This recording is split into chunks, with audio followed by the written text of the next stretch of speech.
Iran અને Israel વચ્ચે સર્જાયેલી યુદ્ધ જેવી સ્થિતિની અસર હવે ભારતમાં પણ જોવા મળી રહી છે। બનાસકાંઠા જિલ્લામાં ખાસ કરીને એલપીજી ગેસની સપ્લાય પર અસર દેખાતા ગેસ સિલિન્ડરની અછત જેવી સ્થિતિ ઊભી થઈ રહી છે। ઓનલાઈન બુકિંગમાં અડચણો અને ગેસના બાટલા મોડા મળતા લોકોમાં ચિંતા વધી છે।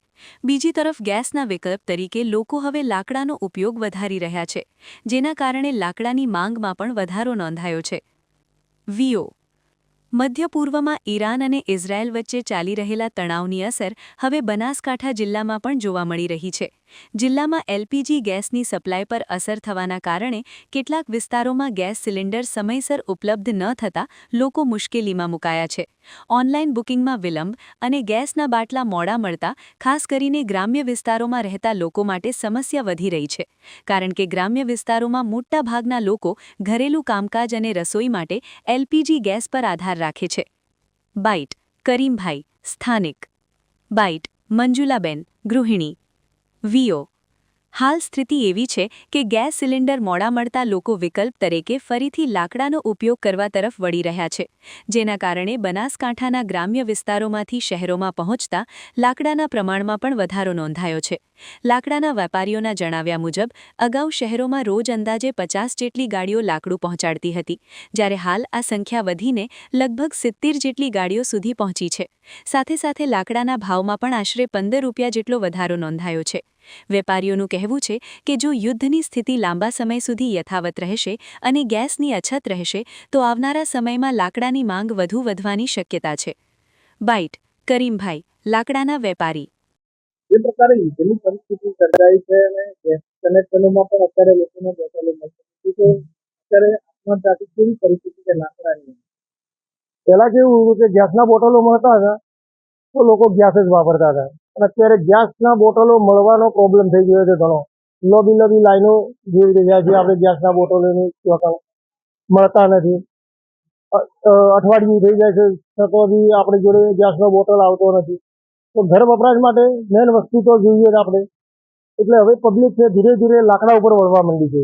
જે જૂનું હતું એના તરફ વળી રહી છે, કારણ કે ખાવાનું જમવાનું પકાવવા માટે આ તે દરેક જગ્યાએ હોટલોમાં છે ત્યાં બી લાકડાનો વપરાશ થોડો વધુ જોવા મળે છે। અત્યારે પહેલા કરતા વધુ જોવા મળે છે। ભાવમાં તો ફરક પડ્યો? હા, ભાવમાં પડ્યો, 10-15 રૂપિયા જેવો પડ્યો ફરક। માંગ વધી એટલે ભાવ વધવાનો, અને અમારે બી સામેથી આવવાનો માલ એ બી ભાવમાં વધી જાય, વધીને જ આવે। અને તમારો માલ ગામડા શહેરોમાં વધારો જોવા મળે છે? આ શહેરોમાં જવા માંડ્યો માલ। શું નામ તમારું? અમીરભાઈ। દાદા શું કહેશો, કેવી પરિસ્થિતિ છે ગેસની? હાલની પરિસ્થિતિ એવા છે એટલે તાત્કાલિક મળતા નથી, પણ બાટલા હોવા છતાં ડીએસસી નંબર ના આવે ત્યાર સુધી આ લોકો પણ બાટલા આપી શકતા નથી। જો ડીએસસી ઉપરથી તાત્કાલિક આવે તો આવે। આજથી જ હું મારી ચોપડીની વાત કરું, 4 દિવસ પહેલા બુકિંગ કરાયેલું હતું, ડીએસસી નંબર ના આવ્યો, પણ ઉપરથી મેસેજ એવો આવ્યો કે 2 દિવસ પછી તમને આ ડીએસસી નંબર આપવામાં આવશે। હવે જો નિયમ નંબર ના આવે ત્યાર સુધી અહીંથી બાટલો પણ અમને મળી શકે નહીં। મારું નામ કરીમભાઈ ડોસન સાહુ છે, હું કાણોદરનો રહેવાસી, મારી ઉંમર 74 વર્ષ થયા છે।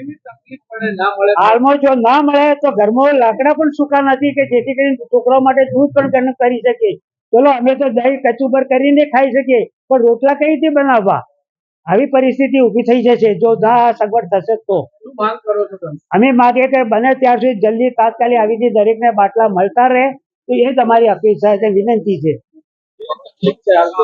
બાટલાની બહુ તકલીફ છે હાલ ભાઈ, નોંધાઈએ છે પણ બાટલા મળતા નથી।